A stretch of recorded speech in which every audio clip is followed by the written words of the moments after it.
Morning, 9:17. I walked into the classroom, and there was a new teacher standing at the board, someone who already knew all of our names.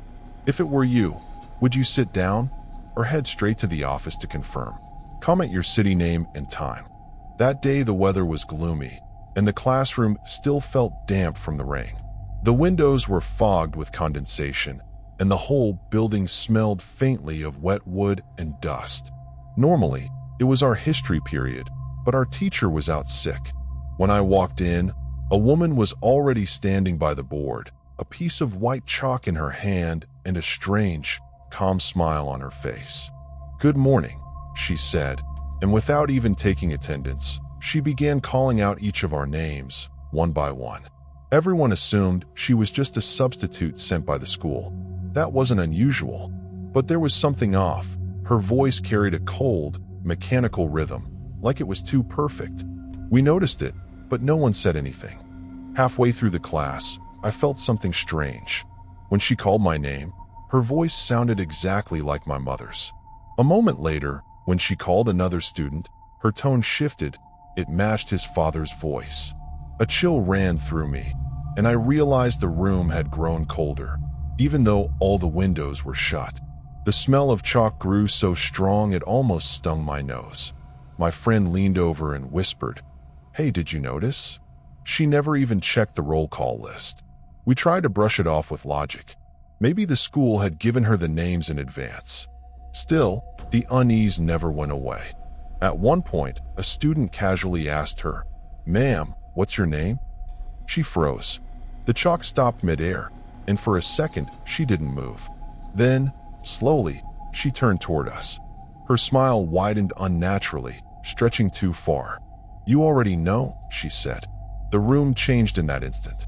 The ticking of the wall clock grew distorted, each second dragging longer than the last. And when I glanced at the blackboard, I saw that the words written there were reflected in the window glass, but they weren't reversed.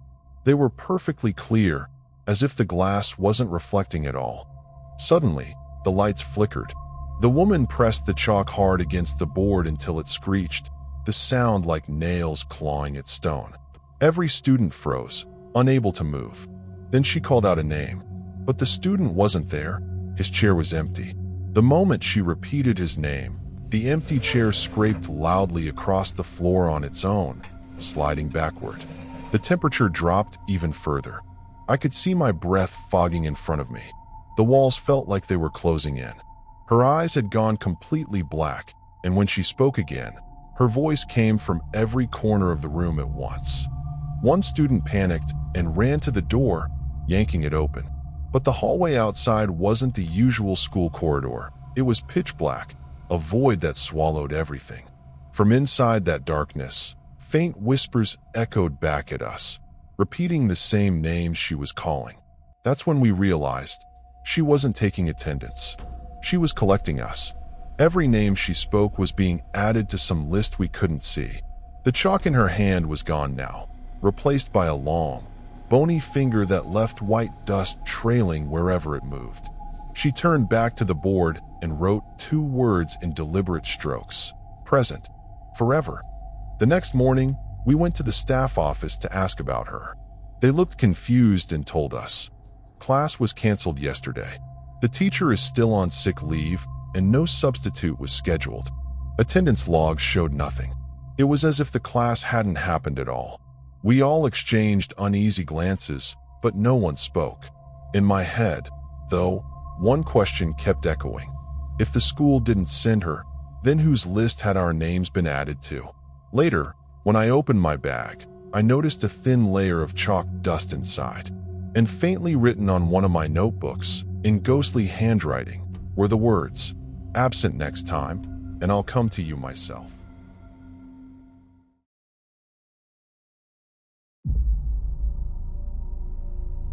Evening, 6:42. In the empty school hallway, my locker started knocking on its own. When I tapped back, it repeated every single knock I made. If it were you, would you pull out your phone or just run? Comment your city and time. It was after classes, the hallway almost empty. The buzzing fluorescent lights cast a flat white glow, and somewhere far away I could hear the soft squeak of the janitor's mop. My locker was at the very end of the row, and everything about that place felt colder than usual. The faint chemical smell of polish in the air, the quiet so heavy it felt like the walls were swallowing sound. I told myself it was just another ordinary day as I packed up my books, but the silence made it feel off, like something was waiting. Just as I was about to shut the locker, I heard it. A faint knock. Knock, knock from inside. At first I thought maybe something had fallen and hit the metal, or maybe someone was messing around. I tapped the door lightly with my knuckle, more out of curiosity than anything else, and the same rhythm came back to me from inside, perfectly matched. My hand went cold. My brain scrambled for an explanation, echo, vibration, anything, but the sound was too sharp, too clear, and it came directly from my locker. I pulled out my phone and started recording, my voice shaky as I whispered, "Okay, if someone's in there, knock again." And it did. Knock. Right on cue. My chest tightened as the lights flickered, and the hallway seemed to stretch, every second dragging out like a rubber band about to snap. I tried different patterns, random beats, and every time, the knocks came back in exact mimicry. The metal surface even quivered slightly, like something was pressing from the other side. Suddenly, this wasn't something I could explain anymore. The knocks grew faster, louder. Knock, knock, knock, impatient and aggressive, until the whole corridor seemed to fall silent with it. Even the distant mop sound stopped. I grabbed the handle, palms slick with sweat, and pulled.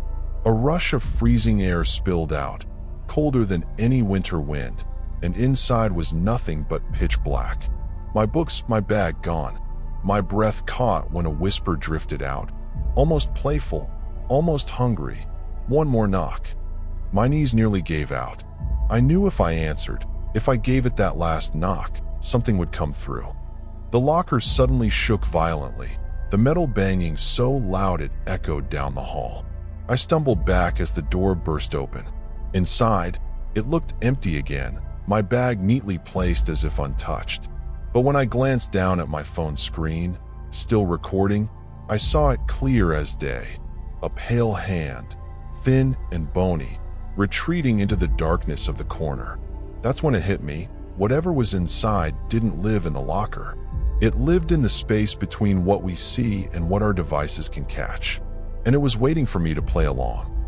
I slammed the door shut and ran, not looking back until I was outside. By the time I stopped, everything felt normal again. The janitor's mop echoed in the distance like nothing had happened. The next morning, I told myself it was just stress, maybe even a dream. But when I opened my locker, my books were slightly out of place. On the first page of my notebook, faint dents marked out the exact knock pattern I'd tapped the night before. And scratched into the corner, in a shaky hand I swear wasn't mine, was a single line. "Next time I won't knock back, I'll come out."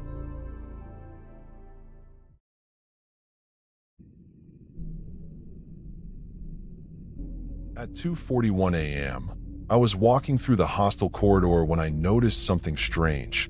The reflection in the mirror was still moving, even though I had already stopped. If it were you, would you look away or look again? Also comment your city name and time. Life in college is usually loud. The hostel is always filled with laughter, chatter, and late-night noise. But this dorm was different. The building was old, the paint was peeling, and every room had a huge floor-to-ceiling mirror attached to the wall. During the day, it looked normal. Students would fix their hair, check their outfits, or take selfies. My own mirror was right across from my bed. In daylight it was just glass, but at night, the silence around it felt heavier. Sometimes, when I sat close, I swear the air near the mirror felt colder than the rest of the room. The first time I noticed something wrong, I was sitting on my bed, scrolling through my phone. My reflection in the mirror was fine, except for one detail. It moved a second later than I did. I lifted my hand, and the reflection lifted its hand after me, just a beat too slow. I thought maybe my eyes were tired, or maybe the dim light was messing with me. But the next night, it happened again. Only this time, I saw its lips moving like it was whispering something. I couldn't hear a sound. When I pointed my phone camera at the mirror, the reflection froze completely while I was still moving in real life. After that, the mirror started behaving differently, but only after 2 a.m. Sometimes it blinked when I didn't. Sometimes it smiled when I wasn't smiling. Once, I turned my head to the side, but the reflection kept staring directly at me. Its smile looked wider, its eyes darker. That's when I realized it wasn't me anymore. It was something else, pretending to be me. One night, I gathered courage and went closer. From up close, it didn't look like just glass anymore. It felt like there was another room behind it. My room, but darker. The strangest part? In that version, my bed was empty. Then my reflection stood up inside the mirror and walked toward the glass. Its lips moved clearly this time. Switch. My heart almost stopped. When I glanced at my real bed, it was fine, but in the mirror, my reflection's eyes were completely black. And then, a pale hand slowly appeared from behind its shoulder. The room around me turned freezing cold. I could hear a whisper near my ear. It only takes 1 second. That's when I finally understood. It wasn't a delay. The mirror wasn't behind me. It was another world. And the version inside wasn't my reflection. It was waiting for me to slip, to get trapped in that 1 second gap. I tried to back away, but my legs wouldn't move. My reflection pressed its finger against the glass, and I swear the surface rippled like it was turning soft. Slowly, it leaned forward, almost breaking through. In panic, I grabbed my blanket and threw it over the mirror. The glass shook, and I heard a dull thud, like something had hit it from the inside. In the morning, I told myself it must have been a dream. But when I pulled the blanket away, there were handprints all over the inside of the glass. And in the corner, written faintly in foggy handwriting, were the words, "Tonight, no delay."